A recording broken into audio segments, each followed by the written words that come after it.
Number 3 से सवाल किया जाए। मेरा नाम रमेश कामले है। I am a lecturer in English. संत कबीरदास जी ने कहा है एक जगह पे, ज्ञानी से ज्ञानी मिले तो करे ज्ञान की बात, गधे से गधा मिले तो हुए लाथा लात। अभी दो ज्ञानी क्या बात करेंगे, पहली तो बात यह है। लेकिन मेरे जैसा अज्ञानी थोड़ा सा आपसे कुछ जानना चाहता है। पहली बात तो यह है, मैं पहले कुछ 4-6 महीने पहले एक पुस्तक पढ़ी है जिसका टाइटल है मराठी में, जिसको मैं हिंदी में ट्रांसलेट करके बताता हूँ, सूफीवाद का अंतरंग, जिसके लेखक है डॉक्टर अलीम वकील, जो कि कुछ लेक्चरर हैं इन पॉलिटिकल साइंस संगमनेर कॉलेज। और उन्होंने उस बुक में क्लियरली ये माना है कि सूफीवाद और मुस्लिम, इस पर बुद्ध धर्म का बहुत प्रभाव है, बुद्ध के विचारों का बहुत प्रभाव है। So I just want to know and your argument in that favour. So is it true और फॉल्स? भाई साहब ने पूछा है कि एक शख्स ने किताब लिखी है और कहा है कि सूफी धर्म इस्लाम धर्म बुद्ध धर्म से प्रभावित है। Is it right? ये सही है क्या?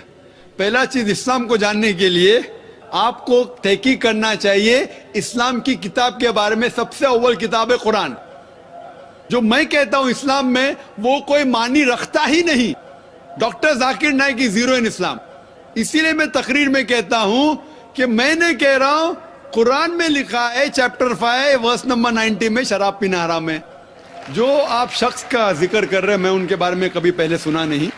आपको इस्लाम को जानने का है, कुरान पढ़ो और सही हदीस जो मोहम्मद सल्लल्लाहु अलैहि वसल्लम के बारे में जिक्र करती है। कुरान और सही हदीस सिर्फ। इसके बाद जो भी इंसान कुछ भी बात करता है, अगर कुरान के हवाले और सही हदीस के हवाले से करता है तो उसकी बात मानो, अगर नहीं करता है उसको फेंक दो, चाहे वो डॉक्टर हो, इंजीनियर हो, लेक्चरर हो।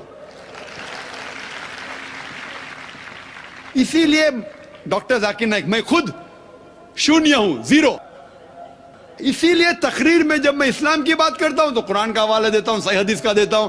हिंदुइज्म की बात करता हूं, वेद का हवाला देता हूं, उपनिषद का देता हूं।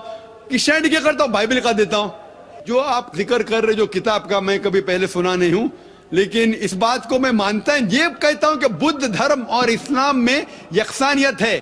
लेकिन मैं ये कहना चाहता हूं, इस्लाम मजहब नया मजहब नहीं है, बुद्ध धर्म से पहले आ चुका है। और तकरीर के पहले मैंने कहा हूं, लोग को गलत फहमी है कि इस्लाम 1400 साल पहले वजूद में आया। नहीं, वो बहुत पहले से, इंसान जमीन पे कदम रखने से पहले आदम अलैहिस्सलाम ने पैगाम दे इस्लाम का, नूह अलैहिस्सलाम ने दिए इस्लाम का, मूसा अलैहिस्सलाम ने दिए इस्लाम का, ईसा अलैहिस्सलाम ने इस्लाम का, मोहम्मद सल्लल्लाहु अलैहि वसल्लम इस्लाम का। तो लोग को गलत फहमी है कि इस्लाम 1400 साल पहले आया। मोहम्मद सल्लल्लाहु अलैहि वसल्लम बानी नहीं है, आखिरी पैगंबर है। तो इस्लाम बहुत पहले से है, बुद्ध धर्म से पहले।